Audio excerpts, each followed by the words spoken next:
Imagine the Pacific Ocean, 1944. You're aboard an American aircraft carrier in the heart of Task Force 58. For thousands of miles around, there is only the heavy ocean swell and the shadow of enemy submarines. Steel decks vibrate with shimmering heat. The air is thick with the dense smell of hot machine oil, salty sweat, and acrid gunpowder. But through this industrial stench of war, another aroma emerges, completely out of place, provocative, the scent of vanilla, the smell of freshly baked sponge cake. Somewhere deep within this 270-metre floating city of grey steel, several decks below the bomber hangar, the ship's cook pulls a huge, multi-tiered cake from the oven. It's the captain's birthday today, and in the midst of the greatest naval war in history, hundreds of sailors, whose hands still remember the cold of gun steel, will eat a piece of this cake. A small island of normalcy in an ocean of chaos. Now let's move a few hundred miles to the west, to a Japanese destroyer, where the crew shares a handful of rice, or to one of the islands held by an emaciated Imperial Army garrison. Here too there is a distinct smell, the lingering, sour odour of despair and nascent decay. While the Americans were baking cakes, their opponents were boiling a bitter stew of softened leather boots. While American ships operated ice cream factories, Japanese soldiers were dying. Not from bullets, not from bombs. They were dying of starvation. This is not an exaggeration, but a terrible statistic. Archives show that approximately 60% of all Japanese army casualties in World War II, roughly 1.4 million people, did not die in battle. They died from exhaustion and disease. How was this possible? How could one of the world's most disciplined and fanatical armies allow for such an absurd, such a humiliating systemic collapse? The answer lies not in battle tactics, nor in the heroism of soldiers. It is hidden in the holds of transport ships and in the monotonous hum of refrigeration units, in the work of faceless mechanisms and nameless quartermasters. This story is not about how fleets fought. It is about how they were fed. We will demonstrate that the outcome of the war in the Pacific was decided not so much by the tactics of admirals as by the arithmetic of quartermasters. And by the end of this account, you will understand why a floating ice cream factory on which the US Navy spent $1 million was as deadly and effective a weapon as an Iowa-class battleship. After the smoking ruins of Pearl Harbor, Admiral Chester Nimitz, a man of icy calm and the mind of a system architect, took command of the American Pacific Fleet. He faced a seemingly impossible task. The Pacific Ocean is not a battlefield. It is a vacuum that swallows ships and men. How do you wage war at such a distance when every step forward stretches your supply lines to the breaking point? Every advance meant that ships would have to return to Hawaii or even California. The war risked becoming a logistical pendulum, swinging with deadly slowness. Nimitz understood victory would go not to those who shot better, but to those who could stay on the firing line longer, and he created a weapon that no one else in the world possessed. A weapon that didn't shoot, but guaranteed victory. This was the Service Force, a supply fleet. At first glance, it was just a collection of tankers and transports. But in reality, it was a revolutionary operational system functioning like a circulatory system. The Americans created a fleet underway.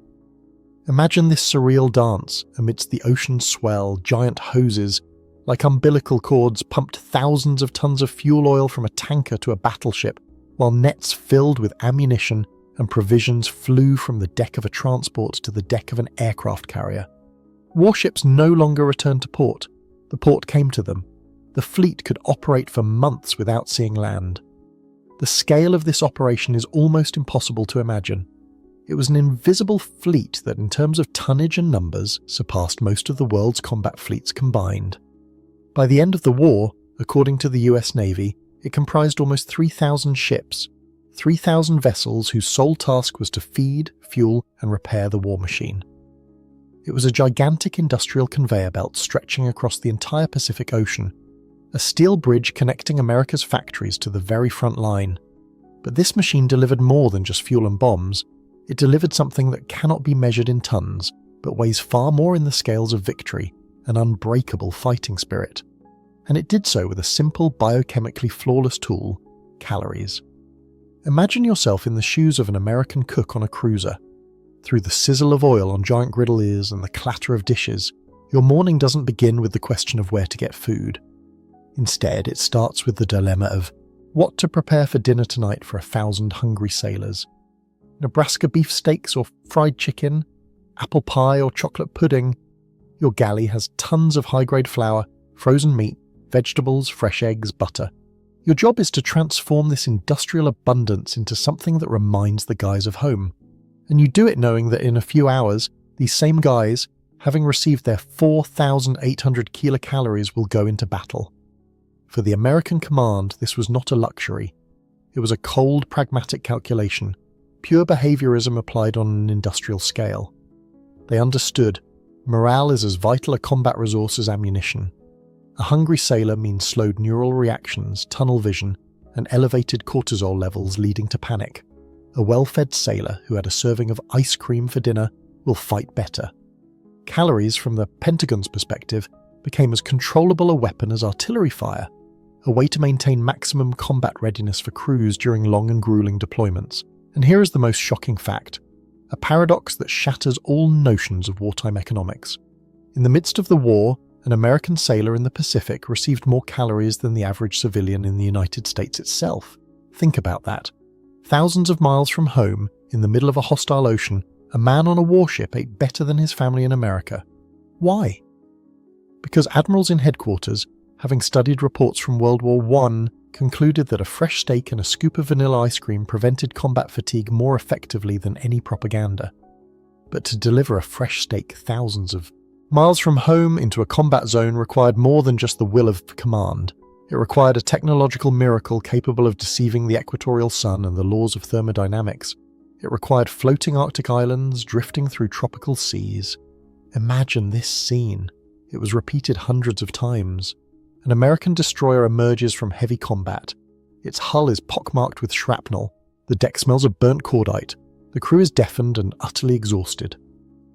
Then an unassuming grey vessel moors alongside. Steam pours from its open holds, spewing Arctic cold.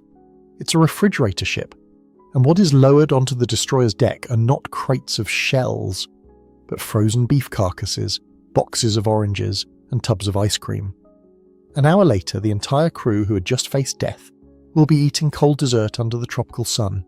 This was not just a meal, it was a ritual of returning to life, a powerful psychological trigger that reset the horror they had experienced. Refrigerated vessels, known in the maritime code as R-class, became a true technological breakthrough. They severed the logistical chain that had for centuries tied fleets to their bases. Previously, a fleet's operational range was limited not only by fuel but also by perishable provisions. Now this limitation was removed. The fleet could operate anywhere in the ocean for an unlimited time while maintaining the highest morale. These refrigerator ships were not just silent heroes, they were the blood arteries of this steel war machine, nourishing it and making it practically invulnerable to a war of attrition.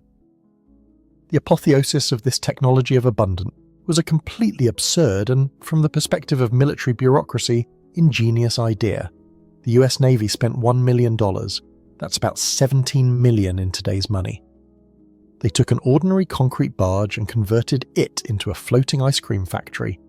This barge didn't even have its own engine. It was simply towed closer to the combat zone, and it produced 10 gallons of ice cream every 7 minutes. Over 500 gallons per shift. This was enough to provide dessert for the crew of an entire aircraft carrier. 10 gallons of cold, sweet happiness for those weary of war.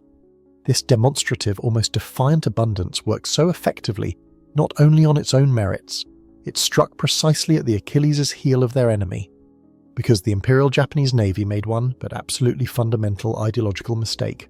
Mistake not in technology, but in its very military philosophy. Now let's look at the war through the eyes of a Japanese staff officer.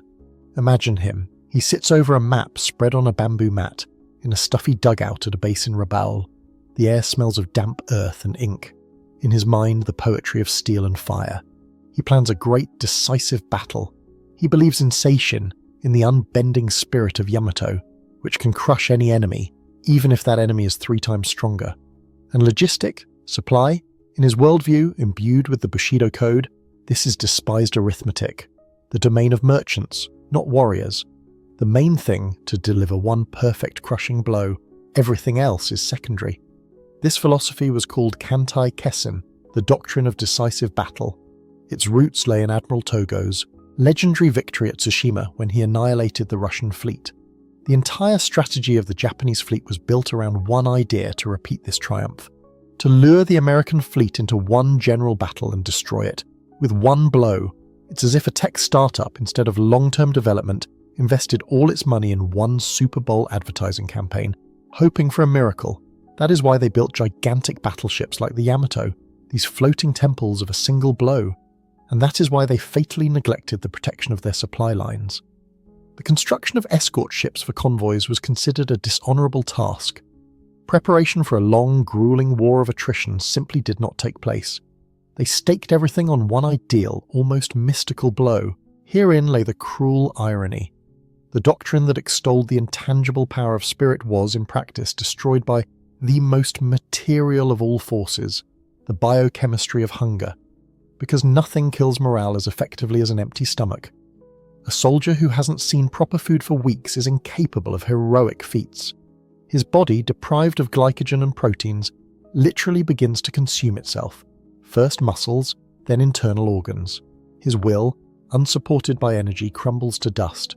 The philosophy that denied the importance of the material ultimately led to hundreds of thousands of the Empire's finest soldiers dying the most humiliating death, without even seeing the enemy.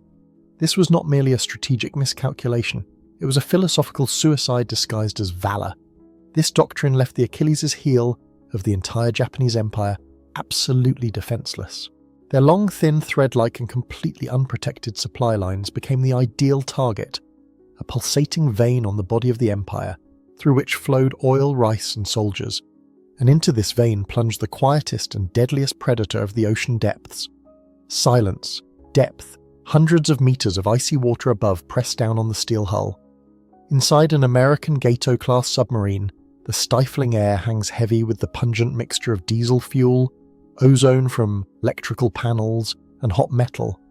The only sound, the steady hum of machinery, and a solitary methodical sonar ping echoing from the abyss. The commander peers through the periscope's eyepieces. There it is, on the surface, a lone Japanese transport, clumsy and defenseless. One of thousands of Maru, standard merchant ships that were the arteries of the Japanese war machine. On its board are not soldiers, on its board is rice, barrels of aviation gasoline, crates of spare parts for Zero fighters, life itself for a distant, isolated garrison. Below, in the darkness, the hunter is still, the calculations have been made. His voice, devoid of emotion, and therefore sounding like a mechanical verdict, cuts through the silence. Torpedo tubes, prepare. At this moment, another capillary of a vast but fragile empire is severed. Literally hours after the attack on Pearl Harbor, Admiral Harold Stark issued an order that changed the course of the war. The United States declared unlimited submarine warfare against Japan. This meant any target was legitimate, not only battleships, but every tanker, every freighter, every fishing trawler under the Japanese flag. Why was this so important? Because Japan, unlike America, was an island empire that imported 92% of its oil and almost all of its strategic raw materials. It was like a giant factory that needed resources delivered by sea. American command understood to stop the factory, you don't have to storm its gates. It's enough to cut off its supply arteries. Every sunken oil tanker meant planes that wouldn't take off. Submarines became an instrument of a ruthless, suffocating noose around the neck of the entire Japanese empire. They weren't just sinking ships, they were sinking entire industries. They were sinking morale. They were sinking Japan's very ability to wage war. Imagine, by 1945, almost 90% of the Japanese merchant fleet, over 8.5 million tons of displacement, lay on the ocean floor. That's millions of tons of steel, rice, oil and ammunition that never reached their destination. The hum of Japanese factories in Osaka and Yokohama began to quiet. Tanks stood without fuel, rifles were available, but fewer cartridges were delivered for them. This was a quiet, deep-sea war, the results of which became deafeningly apparent on the surface. American submarines methodically, coldly, and inexorably dismantled the Japanese war machine piece by piece, depriving it not just of fuel but of its very lifeblood. And if, in Japan itself, a palpable hunger began because of this blockade, for hundreds of thousands of soldiers scattered across thousands of islands in the vast Pacific, this meant more than just hardship. It meant a slow descent into a personal hell on Earth from which there was no escape. May 4th. Morale is not broken. We await the decisive battle and believe in the Emperor's victory. Our rations have been cut again, but the Yamato spirit is stronger than physical hunger. June 27th. There have been no supply ships for 2 months. We eat roots and leaves that upset our stomachs. Many suffer from bloody dysentery. Yesterday, Corporal Yamada tried to catch a lizard and fell from a cliff. His body still lies below. September 3rd. I don't remember the last time I saw rice. My thoughts have become sluggish. They revolve only around food. At night, I don't dream of home, but of the crunch of a crust on a bowl of warm rice. We no longer speak of victory. We speak of where to find edible larvae.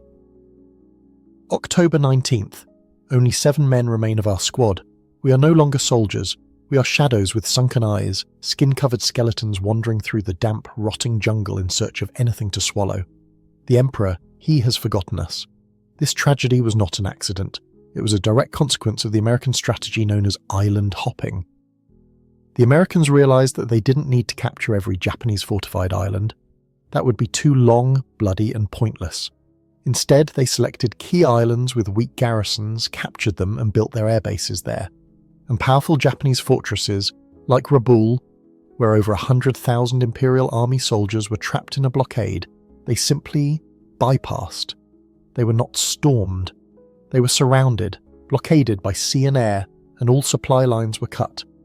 Japanese garrisons turned into giant open-air prisons where hunger and tropical diseases were the jailers.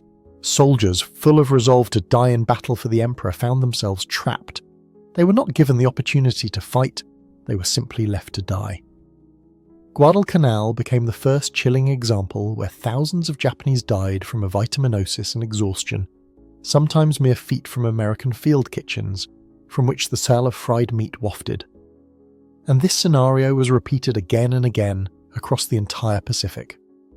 Now, stop and consider one figure. The most terrible, and perhaps the most telling figure of the entire war in the Pacific, rarely mentioned in history textbooks. According to post-war reports, about 60% of all Japanese army casualties in World War II were non-combat losses. These were not soldiers who fell to bullets and shells. This is approximately 1,400,000 people. 1,400,000 people. They died of starvation. They died of diseases caused by extreme exhaustion, beriberi, scurvy, dysentery. More than half of the fallen soldiers of Asia's most formidable army literally rotted alive on forgotten islands because a single transport ship with bags of rice never reached them. The ruthless mathematics of logistics killed more Japanese soldiers than all of Admiral Nimitz's squadrons and all marine divisions combined. 2 armies, 2 philosophies, 2 destinies. On one side, the cool sweetness of vanilla ice cream, which the American fleet could afford in the middle of the ocean. On the other, an empty stomach and the taste of rotten roots in the mouth of a Japanese army soldier, dying of hunger a few hundred miles away. This entire gaping chasm, separating the 2 warring nations, can be reduced to 2 simple yet incredibly powerful symbols. A letter from an American sailor home, Pacific Ocean, 1945. Mum, you won't believe it. Today, after my watch in the scorching engine room, they gave us ice cream, a real vanilla ice cream. Here, thousands of miles from home, in the middle of this war. The guys were laughing, leaning against the sun-hot armour, saying we'd sooner sink from obesity than from a Japanese torpedo. Sometimes it feels like some absurd dream. A Japanese soldier's dying note. Okinawa, 1945. I am not dying for the Emperor. I am dying because I have no strength left even for hatred. Forgive me. My last wish. To eat at least one onigiri, firm and salty, that my mother used to make for me. If there is another life, I hope it will not have this epidemic constant hunger. On one side, a floating ice cream factory. And this is not a metaphor. It was a system that considered its soldiers' morale and physical condition a key element of victory. A system willing to deploy the most complex logistics to deliver not only shells to the front, but also a small joy. Because a well-fed, content sailor receiving more calories than the average American civilian fights better. This was cold pragmatism wrapped in creamy ice cream. On the other side, an empty, sun-scorched rice bowl. A symbol of a system that placed the abstract idea of Yamato spirit above the basic biochemistry of the human body, a system that believed the will to win could replace calories, a system that demanded its soldiers be ready to die but proved incapable of providing for their basic need, food. This was the tragedy of an ideology that clashed with the relentless reality of physical exhaustion. And here is the main paradox of the entire war in the Pacific. It turned out that America's most powerful, most unbreakable weapon was not the atomic bomb developed in Los Alamos, nor the Hellcat carrier fighter. The most formidable weapon was its systemic industrial power, its soft power, expressed in calories, the ability to feed, supply, and care for its people. Ice cream, steaks, fresh vegetables, cigarettes, and letters from home proved more destructive to the morale of the Japanese army than phosphorus bombs. Because they supported a strength that cannot be measured in tons of explosives, the human will to live, which is nourished not only by orders but also by hot coffee in the morning. American logistics broke the Japanese army from within at a cellular level, long before the atomic bombs delivered the final deafening blow. Let's put all the pieces of this mosaic together. On one side, the American invisible fleet of supply, Admiral Nimitz's service force. By the end of the war, this was almost 3,000 ships, transforming the ocean into a giant pulsating conveyor belt. Floating bases, workshops, and refrigerators delivered everything from shells to fresh steaks directly to the combat zone, and wolf packs of submarines methodically cut the enemy's supply arteries. On the other side, the Japanese doctrine of Kantai Kessen, a fatal, almost mystical reliance on one decisive battle, a belief in an unyielding spirit and a complete arrogant disregard for boring logistics, a conviction that a true warrior must endure hardship, not demand supplies. This was not a war of armies, it was a war of two operating systems, two metabolic processes, one that fed itself abundantly, accumulating power, the other that burned its own muscles, consuming itself. The outcome of this clash was predetermined from the start. Japan could win a battle, it could win a campaign, but it could never win a war of attrition against an industrial giant that made supply its primary unbreakable weapon. The result was merely a matter of time, and now let's return to our cake. To that multi-tiered cake with its pristine peaks of whipped cream, baked in the midst of war aboard an aircraft carrier in the Pacific. At the beginning of our story, it seemed a symbol of absurd extravagance, even wastefulness. But now we see its true code. It is not just a dessert, it is the final product of a giant industrial pyramid, the tip of the iceberg of American power. In every sugar crystal for its frosting, the labor of Louisiana plantations and the hum of refining factories. In every grain of flour for its sponge, the toil of Kansas farmers and the clatter of railway cars carrying grain to ports. In the very steel of the pan it was baked on, the fire of Pittsburgh's blast furnaces, it is the material, edible embodiment of a system that values its soldier. A system that knows that war is won not only by courage but also by calories. A system so powerful and self-assured that it could afford a small celebration. A sweet island of normalcy at the epicenter of a firestorm. This cake, not a harbinger of victory, it is victory itself served on a platter. The lesson of this war is eternal and universal. It extends far beyond the battlefields.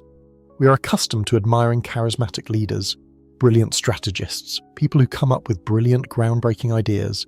But history, and not just military history, proves again and again wars, like any large business, are not won there. They are won in the quiet of operational departments, beneath the hum of servers, in dusty warehouses where scanners read barcodes, in the holds of container ships and in the beds of trucks. They are won by whoever can feed their machine longer, more stably and better, be it an army, a corporation, or an entire state. Newspaper headlines will always feature the names of heroes and visionaries, but victory, as General Omar Bradley said, is brought by the quartermasters, those unseen people who simply make everything work. Victory goes to the one whose supply system, whose operational model proves stronger, without exception, always. And finally, we want to ask you a question. Think about it. What ultimately decides the outcome of any great endeavor? Brilliant, groundbreaking strategy or flawlessly optimized, reliable logistics? Write just one word in the comments below this video. Strategy or logistics? Let's see what answer is carved into the collective consciousness.